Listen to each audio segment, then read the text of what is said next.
Welcome to my YouTube channel. आज मैं आपको क्लास 3 के लिए हिंदी के चैप्टर नंबर 7 को पढ़ाऊंगी। देखो, जितने भी क्वेश्चन आंसर हैं हैंड टू हैंड लिखने बता दूंगी ताकि अलग से वीडियो को देखने में आपका थोड़ा भी टाइम वेस्ट ना हो। तो चलो पढ़ना स्टार्ट करते हैं।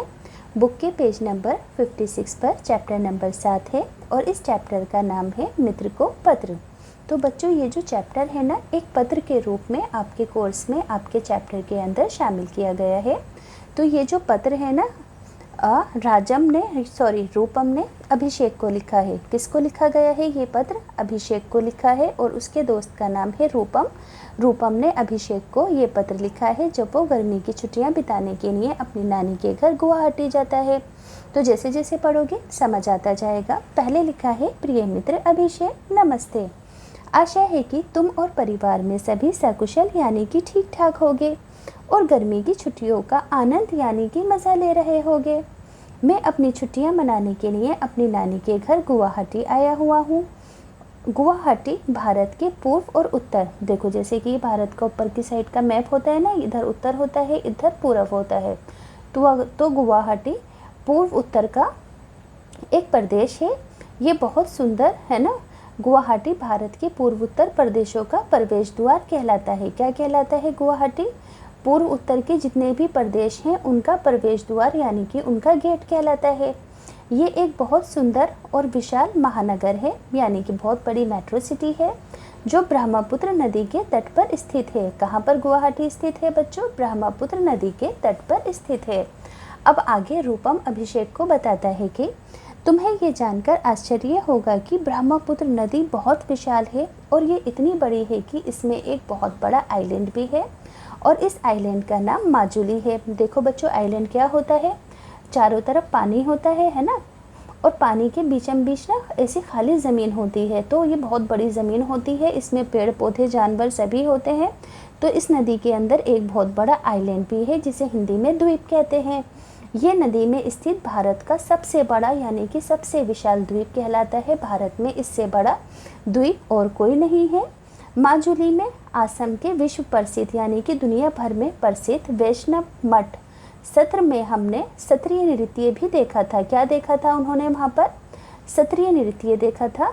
सत्रीय नृत्य जो कि भारत का शास्त्रीय नृत्यों में से एक है यानी कि भारत के क्लासिकल डांस में से एक डांस है जो कि रूपम ने वहाँ पर देखा था। गुवाहाटी नगर के समीप यानी कि बराबर में नीलांचल पर्वत पर कामाख्या देवी का एक मंदिर है और इस मंदिर के अंदर बहुत सारे लोग दूर दूर से दर्शन करने के लिए आते हैं। कहाँ पर है बच्चों कामाख्या देवी मंदिर? नीलांचल पर्वत पर है और यहाँ पर बहुत सारे श्रद्धालु आते हैं इस मंदिर को देखने के लिए। हम लोग भी पिछले गुरुवार को यहाँ दर्शन करने गए थे। हम इसके बाद उमानंद मंदिर भी गए थे। यहाँ पर पहुँचने के लिए उमानंद मंदिर में हमें नाव से जाना पड़ा था और कुछ दूर पैदल भी चलना पड़ा था। पैदल चलते हुए नानी ने मुझे बताया कि स्वस्थ यानी कि हेल्दी रहने के लिए खेलना बहुत आवश्यक है। उन्होंने ये भी बताया कि स्वस्थ तन में ही स्वस्थ मन रहता है यानी कि जब हमारा शरीर स्वस्थ रहेगा तभी हमारा दिमाग चुस्त रहेगा। इसलिए उन्होंने मुझे समझाया कि पढ़ाई के साथ साथ खेलकूद भी बहुत ज़रूरी यानी कि आवश्यक है। मैंने नानी को तुरंत बताया कि मैं तो अपने मित्रों के साथ बहुत सारे खेल खेलता हूँ। हम लोग कितने आनंद से खो खो, पिट्ठू, क्रिकेट, फुटबॉल खेलते हैं। खेल की बात सोचते ही मुझे तुम्हारी याद आने लगी। मैं तुम्हें यहाँ के बहुत सारे अनुभव सुनाना चाहता हूँ। मैं जल्द ही वापस लौटूंगा। शेष शुभ है यानी कि बाकी सब चीज़ें बिल्कुल ठीक है। बड़ों को मेरा प्रणाम कहना। तुम्हारा मित्र रूपम। अब बच्चों, इस चैप्टर के क्वेश्चन आंसर हैं। पहला क्वेश्चन है कि रूपम ने किसे पत्र लिखा और उसमें क्या लिखा? तो आप आंसर में लिखोगे कि रूपम ने अपने मित्र अभिषेक को पत्र लिखा। पत्र में रूपम ने गर्मी की छुट्टियों के अनुभव के बारे में लिखा। दूसरा क्वेश्चन है कि पत्र के अनुसार रूपम अपनी गर्मी की छुट्टियां बिताने कहाँ गया हुआ है? आंसर में लिखोगे आप, पत्र के अनुसार रूपम गर्मी की छुट्टियां बिताने अपने नाना नानी के घर गुवाहाटी गया हुआ है। तीसरा क्वेश्चन है कि आप अपनी गर्मी की छुट्टियां बिताने कहाँ गए थे? तो आप आंसर लिखोगे कि मैं अपनी गर्मी की छुट्टियां बिताने शिमला गई थी। आप अपनी मर्जी से भी लिख सकते हो। चौथा क्वेश्चन है कि शारीरिक श्रम के बारे में रूपम की नानी जी ने उसे क्या सलाह दी? तो नानी जी ने सलाह दी कि खेलकूद व शारीरिक श्रम आवश्यक है। क्या सलाह दी नानी ने? खेलकूद और शारीरिक श्रम यानी कि शारीरिक मेहनत आवश्यक है। तो बच्चों चारों ही क्वेश्चन आंसर यहाँ पर लिखे हुए हैं, स्क्रीनशॉट लेकर हैंड टू हैंड आंसर लिख देना। अब देखो नीचे की साइड भी कुछ क्वेश्चन हैं। पहला क्वेश्चन है कि इस पत्र से गुवाहाटी नगर के बारे में आपको क्या क्या जानकारी मिली? क्या क्या जानकारी मिली आपको इस पत्र से गुवाहाटी नगर के बारे में? आप लिखोगे कि इस पत्र से गुवाहाटी नगर के बारे में निम्नलिखित जानकारी मिली। गुवाहाटी भारत के पूर्वोत्तर प्रदेशों का क्या है? प्रवेश द्वार यानी कि गेट है पूर्वोत्तर प्रदेशों का भारत का। गुवाहाटी नगर ब्रह्मपुत्र नदी के तट पर स्थित है। इसमें माजुली नामक भारत का सबसे बड़ा द्वीप भी है गुवाहाटी नगर में। तो बच्चों स्क्रीनशॉट लेकर फर्स्ट के आंसर को आपको लिख देना है। सेकंड है कि शारीरिक श्रम करना क्यों आवश्यक है? क्या आप प्रतिदिन कोई शारीरिक श्रम करते हैं? तो आप आंसर लिखोगे कि शारीरिक श्रम करने से तन और मन दोनों स्वस्थ रहते हैं। मैं प्रतिदिन सैर पर जाती हूँ तथा पार्क में दोस्तों के साथ खेलती भी हूँ। तीसरा प्रश्न है कि पत्र के अनुसार रूपम और अभिषेक कौन से खेल खेलते हैं?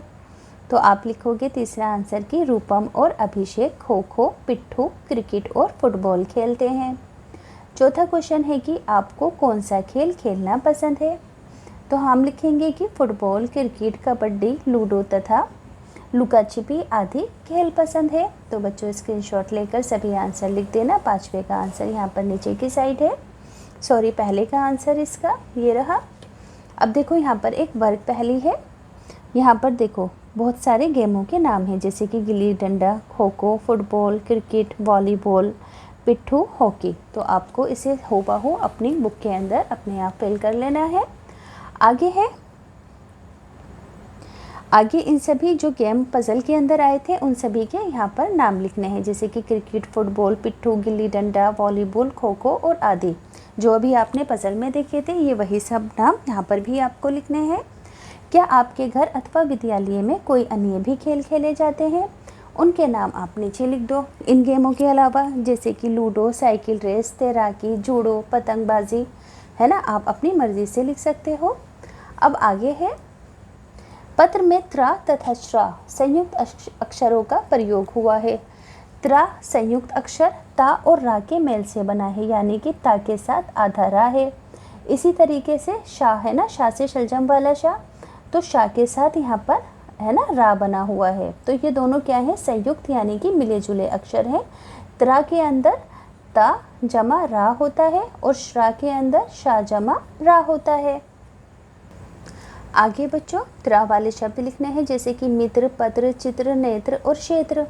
यहाँ पे श्रा वाले श्रम, श्रमिक, शुद्धलेख, श्रीमान और श्रीनगर। नेक्स्ट पेज पर आ जाएंगे 60 पर, है ना। शब्द लड़ी बनानी है आपको जैसे कि घर में अंतिम वर्ड है रा, तो रा से अगला शब्द बना रस्सी। अब लास्ट में क्या है? सा, तो सा से अगला वर्ड बना सीख। लास्ट में अगला वर्ड है खा, तो खा से खाना। इसका लास्ट है ना वर्ण है ना, तो ना से मैंने लिख दिया नमक। नमक में आखिरी का जो वर्ण है वो है का, तो का से मैंने यहाँ पर कोयल लिख दिया। आप अपनी मर्ज़ी से भी लिख सकते हो। अब पत्र में आए निम्नलिखित शब्दों में से नाम वाले शब्द लिखने हैं। नाम वाले शब्द क्या होते हैं बच्चों? जैसे कि किसी भी चीज़ का नाम, आम, केला, सेब, सब्ज़ी, कुर्सी, टेबल, ये सभी चीज़ क्या हैं? नाम वाले शब्द हैं। जैसे कि सभी नदियाँ, शहर, दिनों के नाम। तो कौन कौन से हैं? नानी, अभिषेक, ब्रह्मपुत्र, भारत, नीलांचल, पिट्ठू, गुवाहाटी, ये क्या है? सभी नाम वाले शब्द हैं यानी कि इनसे किसी का नाम पता चल रहा है। अब देखो बच्चों ध्यान से देखो, भारत के पूर्वोत्तर क्षेत्र के 8 प्रदेश हैं। कौन कौन से हैं? देखो मैंने यहाँ पर इसके लिए एक वर्ड लिखा है AMMANST। AMMANST। ए से असम, एम से मेघालय, एम से मणिपुर, फिर एम से मिज़ोरम, है ना। देखो ये आ गया ए, ये आ गया MMM। इसी तरीके से अब ए से अरुणाचल प्रदेश, एन से नागालैंड, एस से सिक्किम और टी से त्रिपुरा। तो आप इसे याद कर लेंगे AMMANST। तो इसको याद करना आसान रहेगा। ए से असम, एम से मिज़ोरम, एम से मेघालय, एम से मणिपुर। इसी तरीके से ए से अरुणाचल प्रदेश, ए से नागालैंड, एन से, एस से सिक्किम और टी से त्रिपुरा। अब बच्चों यहाँ पर मंदिरों के चित्र हैं। कामाख्या देवी मंदिर है और उमानंद मंदिर है। लास्ट क्वेश्चन है कि समूह में खेले जाने वाले बहुत से खेलों के साथ है ना सामूहिक रूप से कोई गीत या तुकबंदी गाई जाती है, जैसे कि अच्छे बच्चे कैसे, ऐसे, है ना। पोशंपा भाई पोशंपा, लाल किले में क्या हुआ, यानी कि किसी खेल को खेलते वक्त एक गाना सा ले से गाई जाती है। तो आप अपनी मर्ज़ी से कोई भी ले यहाँ पर लिख सकते हो।